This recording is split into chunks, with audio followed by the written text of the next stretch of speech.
Hey guys, Mark Williams here with Trigger Time Training in Longmont, Colorado. Now today we're going to be doing a video on how to shoot a marksmanship rifle. In this case we're going to be using a PGW 308. They're a Canadian company. PGW, if you didn't know, stands for Prairie Gun Works. On top we got a Premiere reticle. Now I understand you may not have a PGW and we may not have a Premiere reticle, but all the things we're going to talk about apply to a 1022 Ruger, a 308 AR-10, or a bolt gun like this. Now we're going to make this into only 3 easy steps. Now depending on where you were taught or who teaches you, they may or disagree with that, and if you come to our courses we're going to teach you 7 steps. But to condense that down into only 5 or 10 minutes, we'll make it 3 easy steps. Step number 1, fit the rifle to you. So in this case, some things we want to work on is going to be what's called length of pull. If I take the crook of my elbow and I put it right in the buttstock and I move that forward to the pistol grip, you notice that my trigger finger moves just forward of the trigger shoe. That is proper trigger pull, or I'm sorry, length of pull. Number 2, make sure that the eye relief or the scope height is set to you. When I look through this reticle, I take this scope adjustment and I adjust the scope height up or down to look through my reticle.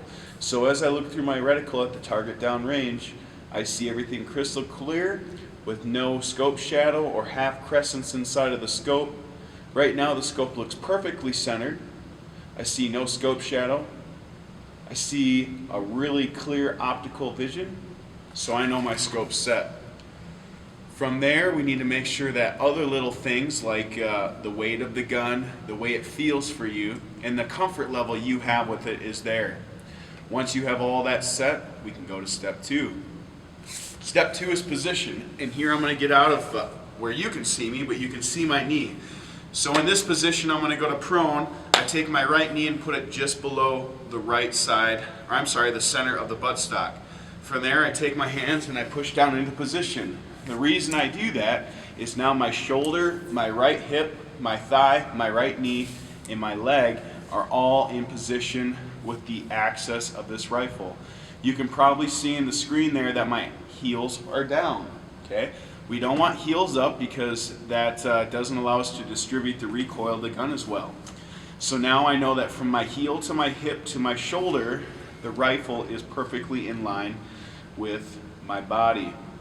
That way when the gun recoils, I accept all the recoil through my entire body. What we don't want to see is what's called the cockeyed. If I take my body and I put it to the side, this may look comfortable or kind of cool, but you can see the recoil only goes through my shoulder and then it goes transferred all the way back there.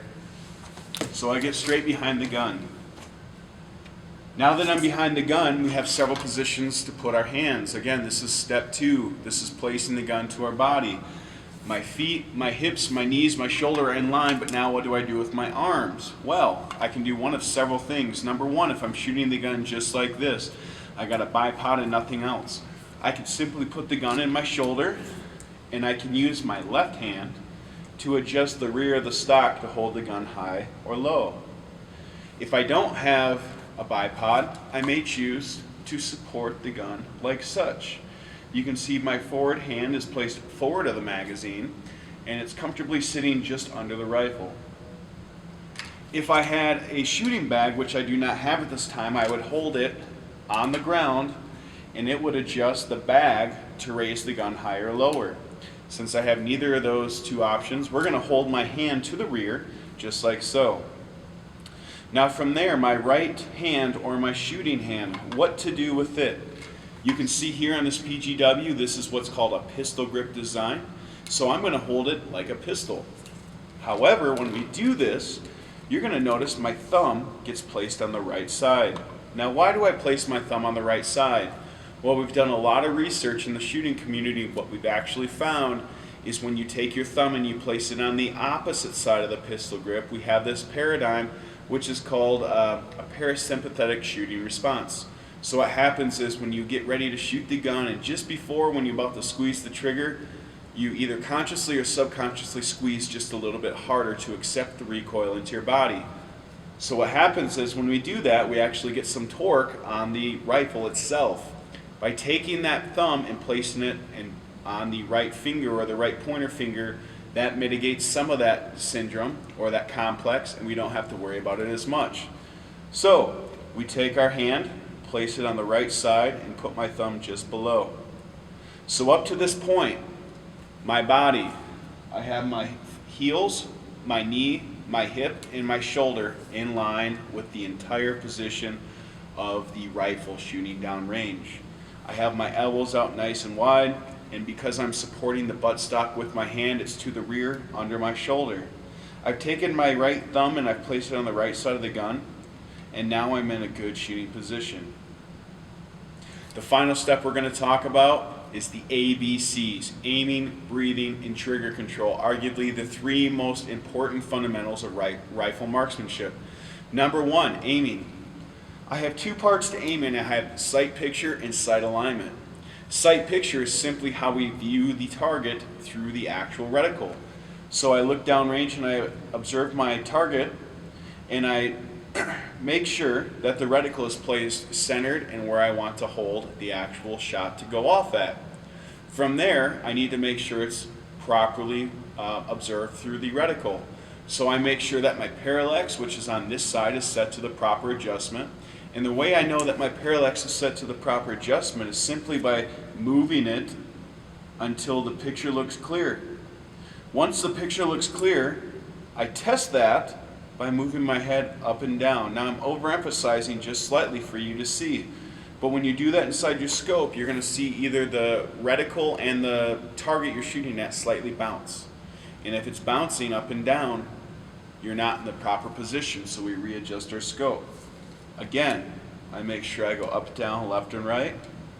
It looks good. I see no bounce. We're good to go. So now my sight picture and my sight alignment are correct.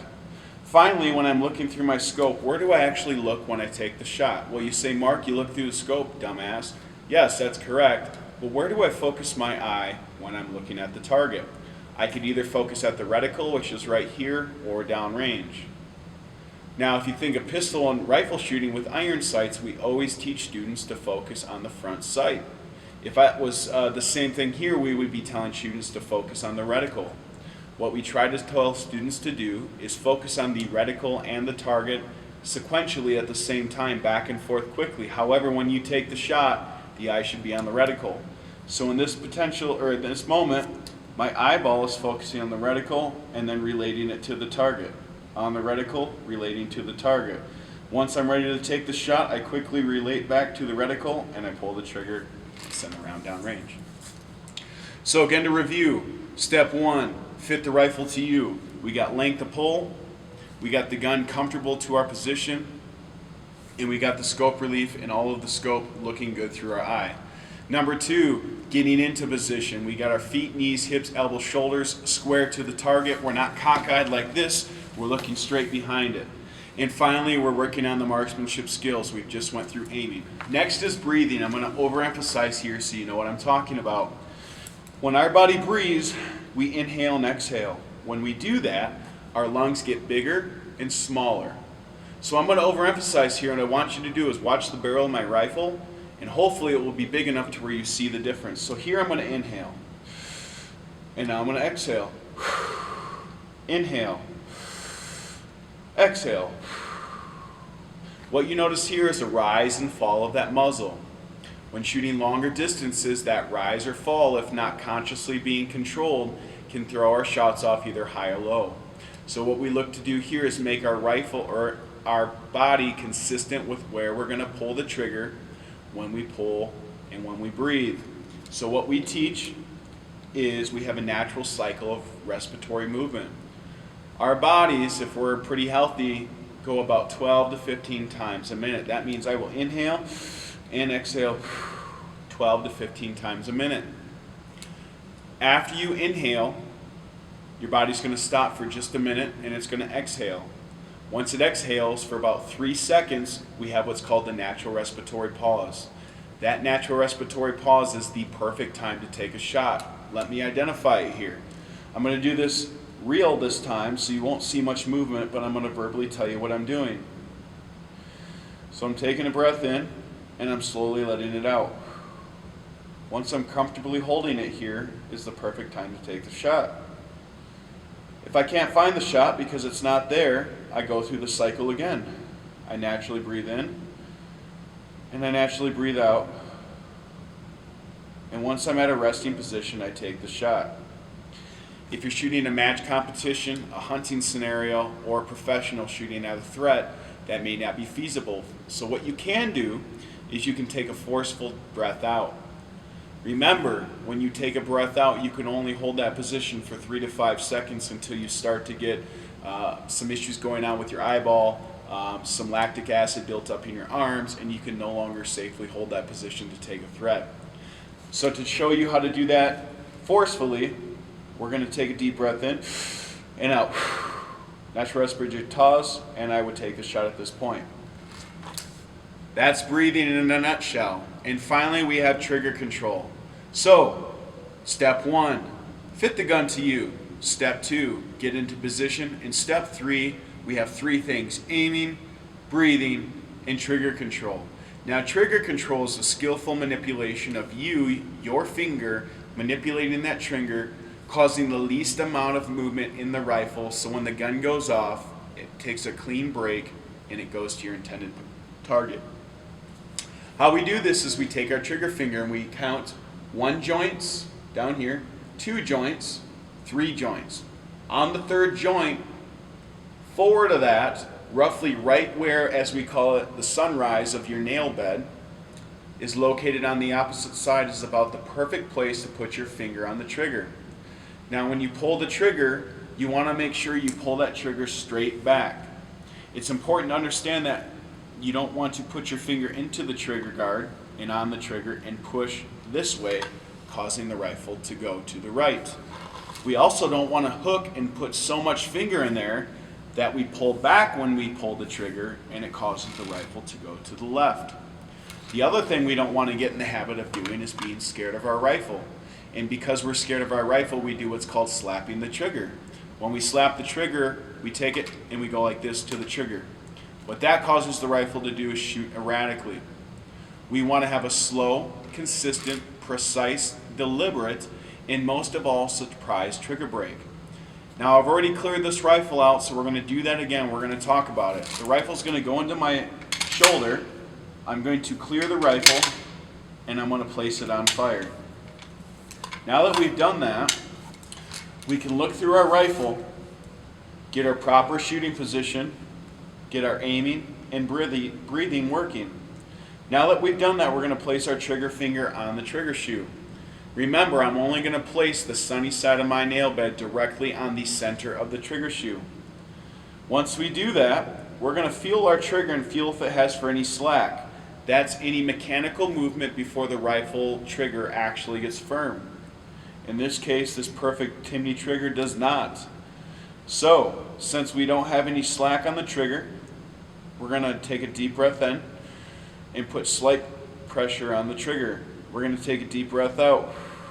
Once we've done that, we're going to sight our target, put our reticle on the impact area we want to hit, and we're going to slowly count to 10. When we count to 10, we're going to slowly pull back on the trigger, adding 1, 2, 3 pounds, 4, 5, 6 pounds of weight. Now that may not be exactly accurate, but you get the idea. The point of the matter is we want to surprise ourselves when the gun goes off. When the gun goes off, you should be saying in your head subconsciously, because you don't want to get embarrassed, I didn't know it was going to go off. That indicates that you, as the human being, have not put any ill movements into the rifle aside from that smooth, deliberate, and meaningful trigger pull. Now when we do this, I'm going to count to 10, and the trigger should fall at a different time each time we count to 10. Here we go. 1, 2, 3, 4. That time it fell at 4. Let's try it again. 1. That time it fell at 1. Again. 1, 2, 3, 4, 5. It fell at 5. The point of the matter is whether you're shooting a rifle, pistol, or shotgun, the trigger surprise should be perfect and meaningful, and it should be deliberate, but a surprise break. Remember, we have a distance in time that we want the trigger to go off. Let's call this noon, and let's call this noon plus 15 seconds. We want it to go off inside of the 15-second window, but where it does is a surprise break. And if you can make that surprise break in the juvenile or beginning stages of your rifle marksmanship journey, down the road, that will become easier when you try to make deliberate shots within a specific time limit.